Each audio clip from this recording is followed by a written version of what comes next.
halkan waa tilmaan TV akhyaat qadarinta qiimaha mudan aad nagala socotiin hadday tamir kugu horeysay boggan fadlan subscribe ku samee YouTube channel-ka naga saad u noqoto ruuxa ugu horeeya ee la socda wararka warbixinada wanaagsiyada dad mar ku sameysana mahadsani wararka tilmaan TV caawa waxaad ku maqli doontiin baarlamaanka Itoobiya ayaa maanta cod buuxa ku ansixiyay xilal ra'iisul wasaare Abiy Ahmed uu magacaabay 3 wasiir ururka OLF Oromo Liberation Front mucaaradka ayaa si xoog leh u cambaareeyay hadalkii uu dhawaan Abiy Ahmed ka jeediyay baarlamaanka ku saabsanaa ururada hubaysan wasiirada difaaca dalalka Turkiga iyo Soomaaliya oo heshiis muhiim ah kala saxiixday golaha wasiirada Soomaaliya oo meel mariyay 10 safiir oo loo magacaabay dibadda intaas oo warkii tilmaan TV oo fidsan Addis Ababa baarlamaanka Itoobiya ayaa cod buuxa ku ansixiyay xilal ra'iisul wasaare Abiy Ahmed uu magacaabay 3 wasiir taliyihii hore ee sirdoonka dalka Tamasgen Tirano ayaa loo magacaabay ra'iisul wasaare ku-xigeenka dalka jagadaas oo hayay Dhamaka Makanan oo iska casilay 2 week ka hor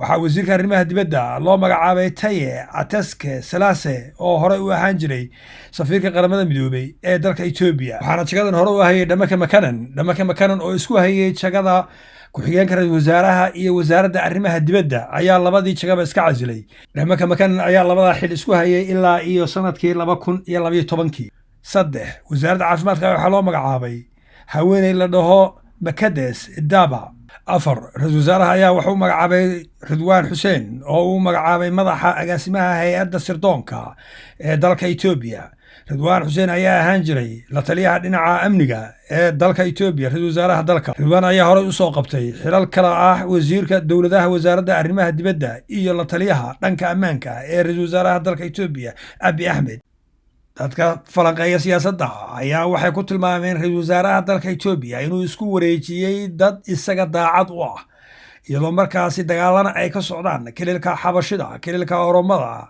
dhibaatooyin badanna ay ka jiraan dhammaanba Itoobiya kililka Tigreegana dad badan ay baahi u dhinteen inkastoo ay dawladdu inkartay oo leeyihiin dadkaasi waxay u dhinteen cudurro kala duwan laakiin madaxweynaha ku meel gaarka ee kililka Tigreega Getachew Reda ayaa wuxuu sheegay in 880 ruux ay u dhinteen gaajo meelaha ay dadku ku dhinteenna inuu isagu tagay indhihiisa ku soo arkay mana dhagaysanina ayuu yidhi wararka inkiraada ee ka imaanaya Addis Ababa UN ayaa sheegtay in 2021 inay rabeen inay ku dhawaaqaan in abaar xun ay ka jirto iyo macaluul kililka Tigreega laakiin dawladda Itoobiya ay hor istaagtay arrintaas oo UN laga hor istaagay inay adduweynaha u yaboohdo oo ay u weydiiso cunto degdeg in la gaaro dadkaasi oo gaaraya ilaa iyo 2 milyan oo ruux oo aan waxba beeranin iyadoo halkaas ay dagaalo culus ka socdeen oo u dhaxeeyay TPLF iyo dawladda federaalka Itoobiya oo kaashanaysa dalka Eritrea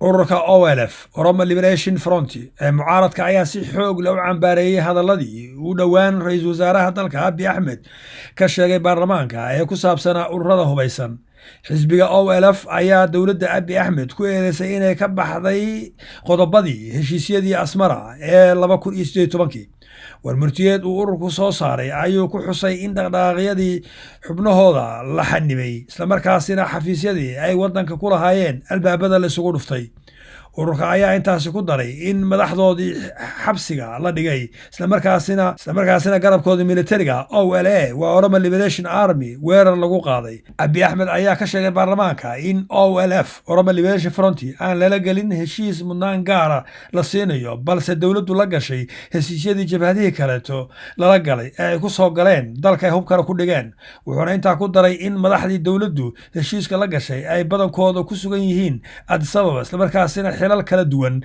ka hayaan heerarka kala duwan ee dawladda ururka OLF ayaa sheegay in dadka dawladda xilka ka haya aanay xisbigooda ka tirsanayn Abiy ayaa baarlamaanka u sheegay in albaabada wada hadalladu cid walba ay u furan yihiin wuxuuna ururada hubaysan ugu yeeray inay hubka dhigaan oo ay rabitaankooda si nabad ah ay ku raadsadaan wuxuuna hoosta ka xariiqay in dawladdu ka go'an tahay in sharciga la ilaaliyo xisbiga OLF ayaa dawladihii hore ee wadanka Itoobiya soo maray ay ku eedeeyeen inay dhammaan iska indhatiraan xaqiiqada ka jirta dalka gudihiisa xaaladda dalka Itoobiya ayaa weli cakran dagaalo ayaa ka socda kililka xabashida dagaalo kalena waxay ka socdaan walaga iyo kililka oromada iyadoo oromadu ay soo rogeen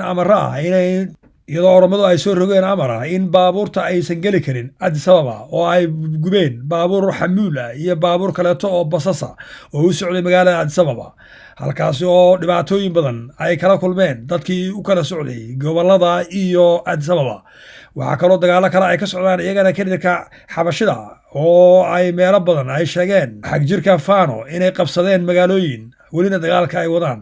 xaaladda ayaan weli ilaa iyo hadda loo helin waxa deganaansho ah in dib loogu soo celiyo dalka xasilooni.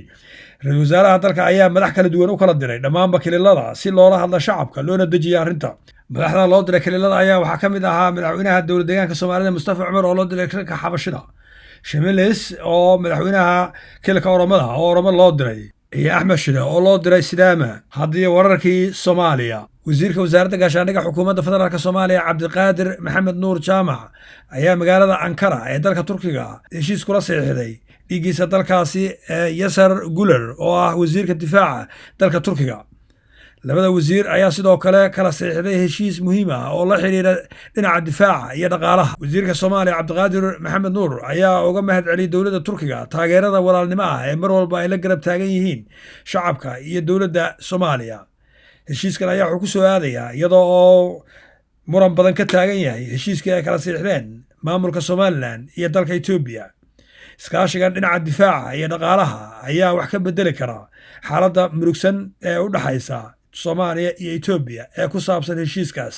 golaha wasiirada Soomaaliya ayaa kulankoodii toddobaadlaha ku ansixiyey 10 safiir oo Soomaaliya uga howlgali doona qaar ka mid ah dalalka caalamka. sida ay dowladda sheegtay, safiiradan ayaa loo diri doonaa dalalka ay Soomaaliya la wadaagto xiriirka diblomaasiyadeed. waa safiirada ugu badnaa ee ay dowladda hal mar magacoodo, waxayna ka soo beegantay xilli Soomaaliya ay doonayso inay xoojiso xiriirka iyo iskaashiga ay la leedahay dalalka caalamka. safiirada la magacaabay ayaa kala ah: 1. Cabdicasiis Maxamuud Maxamed, waddanka Jarmalka. 2.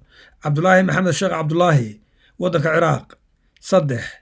Cali Cabdi Awaare, waddanka Imaaraadka. 4. Cali Maxamuud Abukar, waddanka loo diray lama sheegin. 5. Bashiir Xasan Xaaji, Cumaan. 6. Fadhudin Cali Maxamed, Turkiga. 7. Xuseen Cabdi Xalane, Maraykanka USA. 8. Khadiijo Cusuble Cali, Belgium plus European Union. 9. Khadre Ducaale, UK, waddanka Ingiriiska. 10. Ridwaan Xirsi Maxamed, waddanka Kuwait. waa intaasi 10kaas hal ayaan weli soo gaarin oo ah number 5ka number 5 waan sheegnay Cumaan buu ahaa. waxaan soo gaarin weli number 4 oo ah Cali Maxamed Abukar, waddanka loo magacaabay. intaas waa 10kaas safiir ayaa la magacaabay, waana safiirada ugu badnaa hal mar la diro. intaas ayaan kusoo gaweynaa wixii war naga soo gaaray Ethiopia iyo Soomaaliya. halkaa warka kala socotiina warbaahinta Tilmaan TV. hadday tahay markii ugu horeysay boggan fadlan subscribe ku samee YouTube channel-kana saad u noqoto ruuxa ugu horeeya ee la socda warka warbixinada iyo waraysiyaha marka ku samaysana mahadsanid.